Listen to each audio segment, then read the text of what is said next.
Ok, vamos a continuar con las conferencias y vamos a darle la bienvenida al doctor Joaquín Sedano Tapia, quien nos estará compartiendo sobre el tema del interés superior del niño en los conflictos del orden familiar, especial referencia a la ley y jurisprudencia mexicana. No sin antes mencionar que el doctor Joaquín Sedano Tapia es licenciado y máster en Derecho por la Universidad Autónoma del Estado de Morelos y doctor en Derecho y Globalización por la misma Casa de Estudios.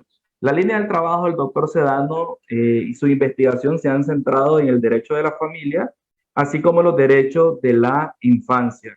El doctor Sedano es delegado de la Asociación para la Defensa de los Derechos de la Infancia y la Adolescencia en América Latina, el Caribe y socio fundador del proyecto Ángel de México, quien amablemente siempre nos acompaña en estas jornadas de derechos de familia. Así que una vez más, doctor Sedano, le damos la más cordial bienvenida y estamos acá atentos a su presentación. Muchas gracias. Muchísimas gracias, muy buenas tardes a todos. Agradezco en primer lugar por las palabras de bienvenida que nos ha brindado el doctor Carlos Arroyo. Desde luego nos sentimos en casa compartiendo con nuestros hermanos centroamericanos y desde luego con los demás países que nos acompañan. Por supuesto, agradecer a la Universidad Católica Redemptoris Mater por esta atenta invitación y desde luego también al Instituto Interamericano de la Familia y por supuesto una mención especial para mi amiga la doctora María José Arauz Enríquez, con quien pues ya en varias ocasiones hemos tenido ocasión de coincidir en algunos eventos, en algún momento ha estado por acá en México colaborando con nosotros en algunas actividades perfiladas hacia los congresos mundiales de los que seguramente el día de mañana nuestro querido amigo y maestro el doctor Carlos Villagrasa Alcaide va a participarles. Por supuesto, organizado desde ADIA, de la cual me honro de ser delegado en México y también pues honrado de formar parte del claustro de profesores de la Universidad de Barcelona, particularmente en el máster en Derecho de Familia e Infancia. Bien, sin mayor preámbulo, y discúlpenme si a lo mejor omito el nombre de alguien en estos agradecimientos, pero bueno, digamos que por los tiempos también trataremos de ajustarnos al tiempo que se nos ha concedido. Esta tarde vamos a platicar un poco, más que una cuestión de conferencia, platicar un poco sobre ese tema del interés superior del niño que sin duda sigue causando mucho revuelo, no solamente en México, sino en todos los países del mundo, por su propia y especial naturaleza, de la que pues ya mucho hemos comentado también en otros eventos donde nos ha tocado participar. El interés superior del niño, pero ahora enfocado dentro de los conflictos del orden familiar y donde voy a hacer especial referencia a la ley y a la jurisprudencia mexicana particularmente. Todos sabemos que este concepto del interés superior del niño es un concepto que se acuña en el contexto global dentro de la propia Convención de los Derechos del Niño de 1989, pero que tiene antecedente desde luego en la Declaración de los Derechos del Niño del 59 y por supuesto que tiene presencia dentro de la CEDAW, aunque catalogado no como interés superior, mejor dicho, donde aparece como interés superior y en la convención como el mejor interés en una traducción literal. Bien, debo decir que este concepto jurídico indeterminado pero determinable es recepcionado en los distintos contextos nacionales por diversos mecanismos. En el caso particular del que les voy a platicar esta tarde y que es el caso de México, lo que podemos observar es que México es uno de los 5 países que recepciona el interés superior del niño en una categoría de rango constitucional. Tenemos el caso de Bolivia, que en su artículo 6 constitucional recepciona este principio, que insisto es un principio concebido en un contexto global, pero que finalmente baja al contexto nacional como principio constitucional. Pasa también en el caso de Ecuador en su artículo 48, en el caso de la República Dominicana en su artículo 56 y en el caso de Venezuela en el artículo 78. En el caso particular de México, este principio es recepcionado en el artículo 4 constitucional, del cual les platicaré un poquito aquí en adelante. En realidad, lo que podemos observar es que este principio del interés superior del niño es recepcionado en los contextos nacionales de distintas maneras. Ya decía yo, en el caso particular de México, lo recepciona y lo convierte en un principio constitucional. Pero también hay países que han hecho esta recepción a través de mecanismos como la remisión expresa o el propio bloque de constitucionalidad, también dándole un rango supralegal o incluso incorporándolo en leyes secundarias y no necesariamente dentro de los contextos constitucionales. Cualquiera que sea el mecanismo, lo único que nos deja en claro es que el interés superior ha permeado prácticamente en todos los contextos nacionales, aunque esa recepción ha sido a través de mecanismos diversos, lo cierto es que ha permeado y está teniendo aplicación, algunas de las veces de forma acertada y otras tantas de forma equívoca, precisamente por la dificultad que presenta de ser un concepto jurídico indeterminado. En este contexto, pues, ya explicado de cómo se recepciona en México el principio del interés superior y habiendo aclarado que deja de ser, o mejor dicho, que además de ser un principio convencional, se convierte en un principio constitucional, yo creo que habría que agregar que este principio, recepcionado en el artículo 4 constitucional de la Constitución Política de los Estados Unidos Mexicanos, se va a denominar interés superior de la niñez. Por supuesto, hemos visto a lo largo y ancho de Latinoamérica que en realidad la recepción ha tenido sus variantes y muchas de las veces es interés superior de la niñez, interés superior del niño, de la niña, del adolescente, pero más allá de todas estas variantes, en el caso de México se recepciona como de la niñez. Es el artículo 4 en el párrafo 9 donde se logra visualizar que el interés superior del niño se convierte en una consideración primordial para todas aquellas actuaciones que realiza el Estado. Pero también debo observar que dentro del mismo artículo 4, solo que en el párrafo 7, se hace alusión a la protección de la familia, entre otras tantas cosas, desde luego, que menciona el artículo 4, pero que deja claro que familia y niñez van de la mano. Y tal vez esto puede explicar parte de la dificultad para potencializar este principio del interés superior de la niñez. Ahora, el artículo 4 constitucional trajo como consecuencia que, no obstante que México desde 1990 firma y ratifica la convención, bueno, trae como consecuencia la creación de una ley federal que es precisamente la Ley de Protección de Niñas, Niños y Adolescentes del año 2000 y que en 2014 se deroga totalmente, se abroga esa ley y consecuentemente se crea la Ley General sobre los Derechos de Niñas, Niñas y Adolescentes. Viene acompañada de 32 leyes estatales, es decir, aunque tenemos una ley que aplica en el contexto nacional, cada una de las entidades federativas o estados que conforman mi país tienen sus propias leyes. Además, desde luego, de haberse creado algo que se denomina Sistema Integral de Protección de Niñas, Niñas y Adolescentes, que tiene un sistema nacional, un sistema estatal e incluso sistemas municipales. Esto en cuanto a lo que tiene que ver con la ley, pero es importante señalar que aunque contamos con muchas leyes como muchos de los países latinoamericanos, la verdad de las cosas es que no nos sentimos a gusto con la aplicación del interés superior porque sigue teniendo precisamente esa dificultad de concreción de la que tanto se habla.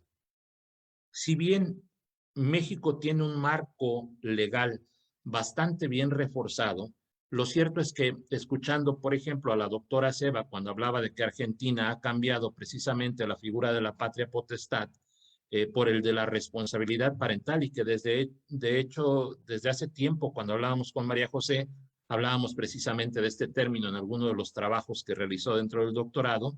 Lo que observamos es que en México, por ejemplo, la figura de la patria potestad sigue vigente dentro de los códigos nacionales y estatales. Así es de que en realidad hemos avanzado, pero no en el mismo sentido que otros países. Supongo yo que pudiéramos estar a la vanguardia en algunos aspectos, pero en retraso en otros con relación a otros países, ¿no?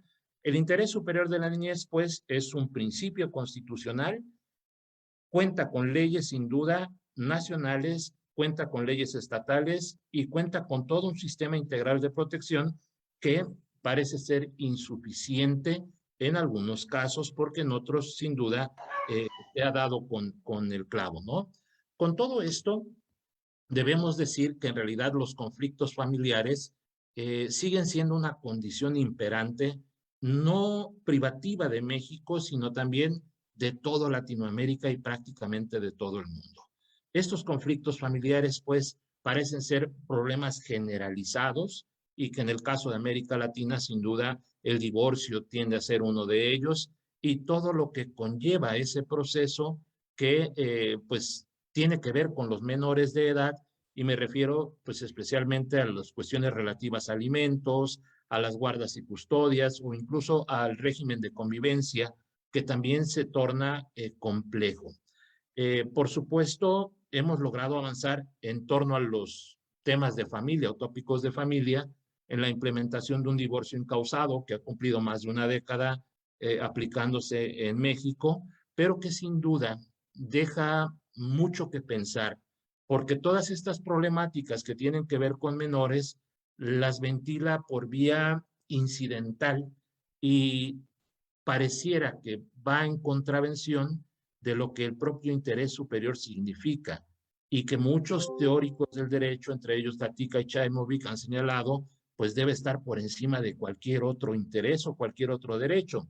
Pero aquí pareciera que primero los de los adultos y después los de los menores, como si se tratase de los que tienen menos importancia.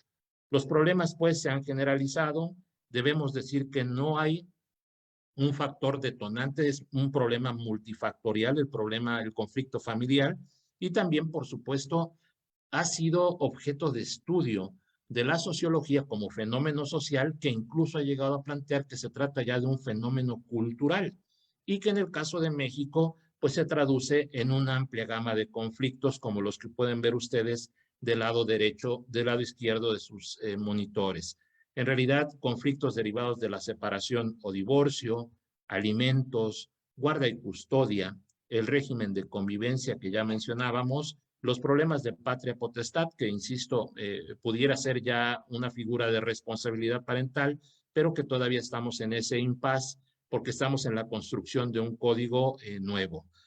También problemas derivados de la paternidad, sucesorios, adopción, en fin, una amplia gama de conflictos del orden familiar que sin duda pues amerita un estudio a profundidad de cómo aplicar el principio del interés superior de la niñez en cada uno de estos asuntos.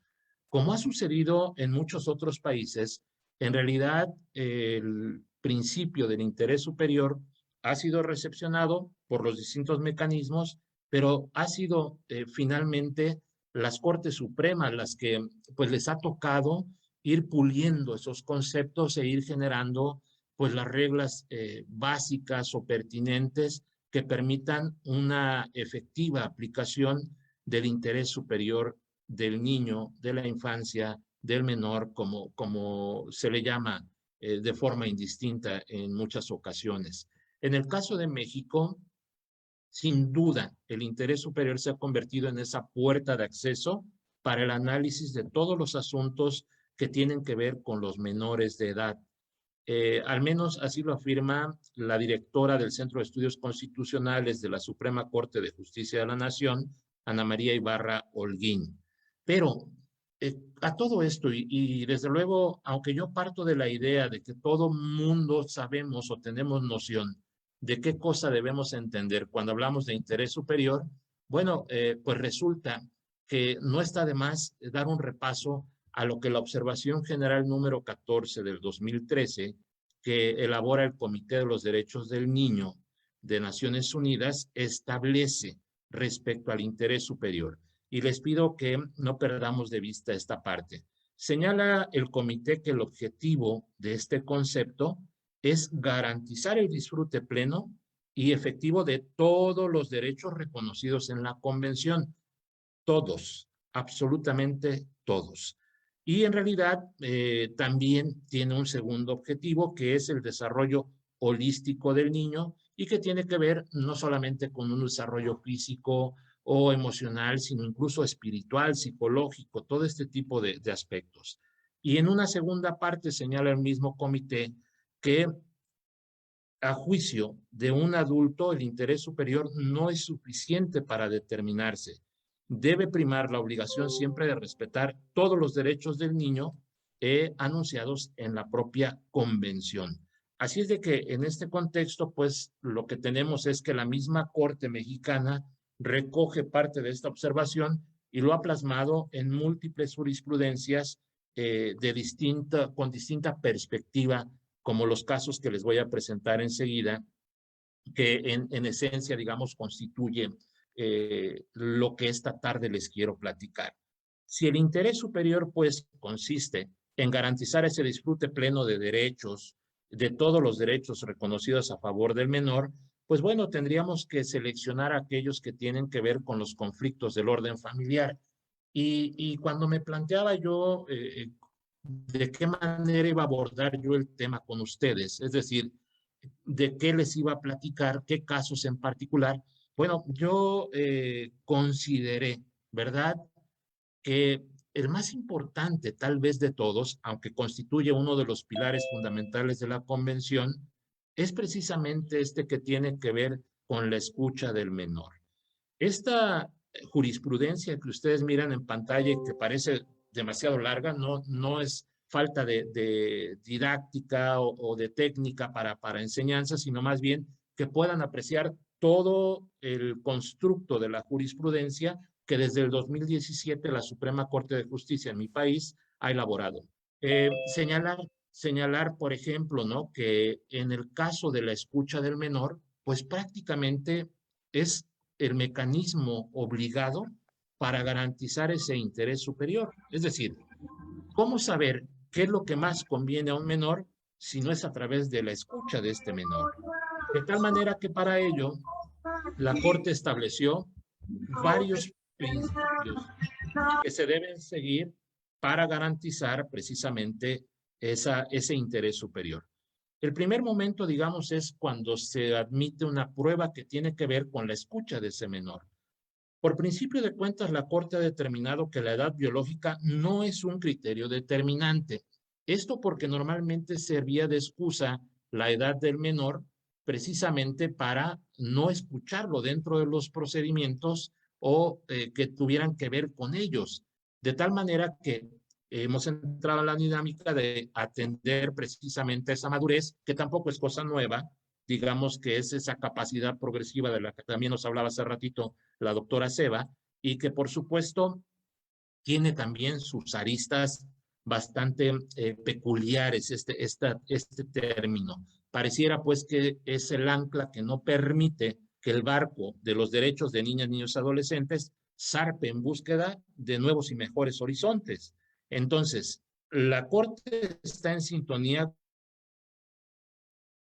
con lo que la gran mayoría de los países ha determinado. También ha determinado que debe evitarse una práctica desconsiderada de este derecho de la escucha, porque muchas de las veces o en muchos de los casos los padres se empeñan precisamente en que los hijos participen de ello, pero más bien como una herramienta para ganar un juicio. De ahí que el tercer punto, el inciso C, evitar entrevistas en más ocasiones de las necesarias, es la facultad propia del juzgador que de alguna manera puede impedir esa participación, pero que debe estar sin duda justificada. Por cuanto hace a la preparación de esa prueba donde participa el menor, pues desde luego el lenguaje accesible y amigable. Hemos visto cómo la gran mayoría de los países en América Latina hoy por hoy participa pues de sentencias en un lenguaje precisamente amigable y comprensible para los menores. Sobre todo lo hemos observado en el caso de México, en aquellos asuntos que tienen que ver de adolescentes en conflicto con la ley penal. Un tercer momento que valora este tipo de participación de los menores es ya durante el desahogo de la prueba. Y aquí voy a hacer énfasis en este primer punto que dice: el juzgador debe reunirse junto con un especialista en temas de la niñez. Y esto es algo que América Latina sigue teniendo pendiente, porque el especialista en temas de niñez debe ser el propio juzgador. Así lo establece la convención. No es una opción. El juzgador debe ser un personaje especializado en temas de niñez.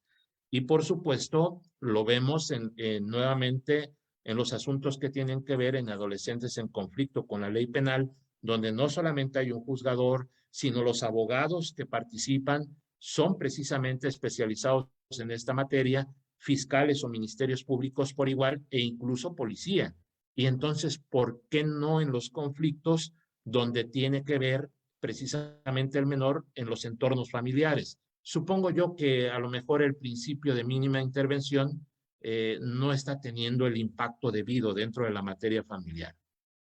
Además, se establece también que en el desahogo de la prueba debemos contar con un lugar no hostil, es decir, espacios amigables, lúdicos, y que, por supuesto, en el caso de Chile, de Argentina, sin duda hemos visto que hay estos avances, también México los tiene, pero sin duda todavía estamos a prueba y error entre el uso de mascotas, por ejemplo, en los lugares donde se entrevista a los menores, precisamente para generar ese ambiente, pues, amigable, ¿no?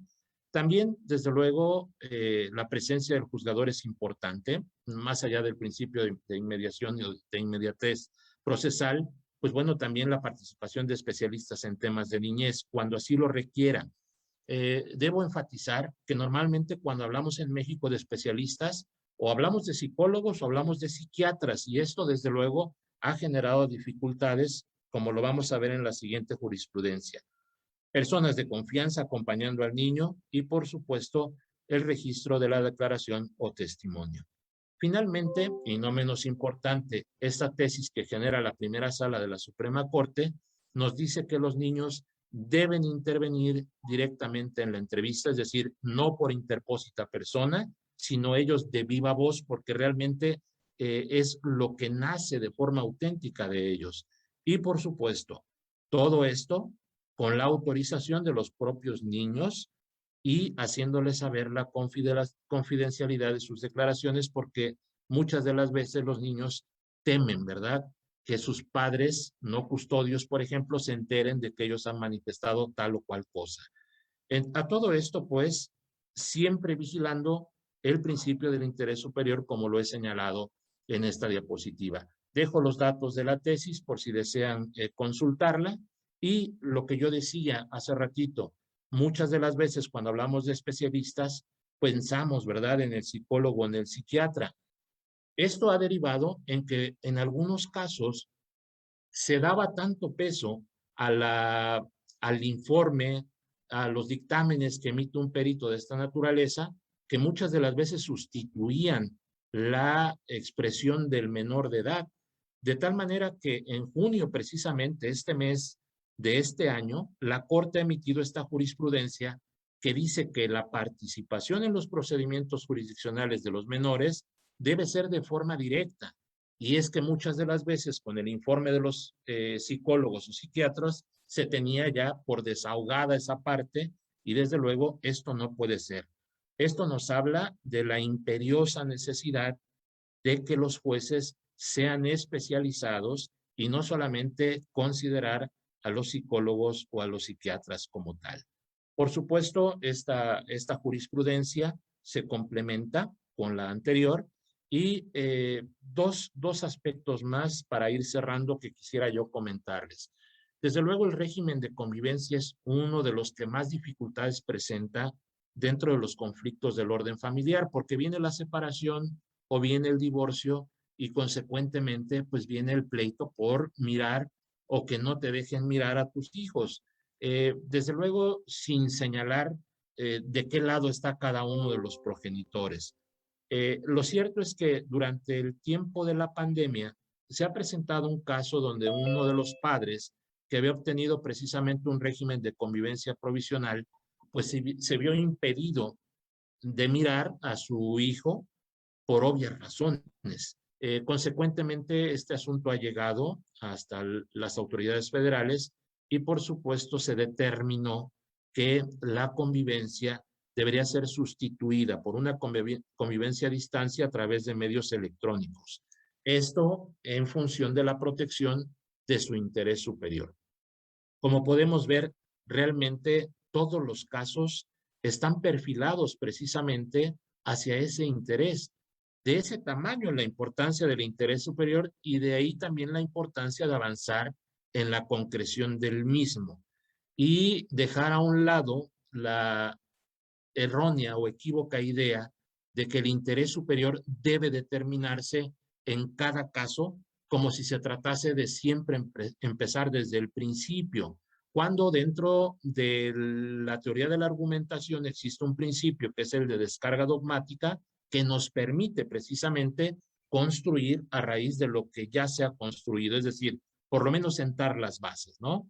El régimen de convivencia es una problemática constante, muchas de las veces atribuido, bueno, en este caso al COVID, pero muchas de las veces al impago de pensiones, a la alienación parental, en fin, muchas cosas que podríamos comentar al respecto, pero que les dejo también los datos de esta jurisprudencia.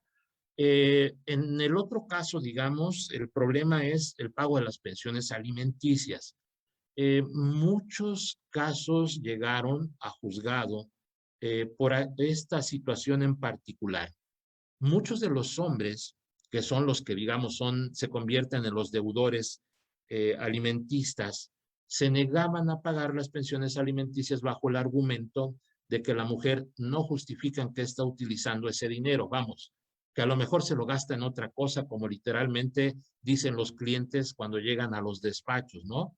Y que al final de cuentas, pues no es realmente parte de una litis. Al final de cuentas, cumples con la obligación y pues bueno, el dinero se canaliza a donde debe de ser.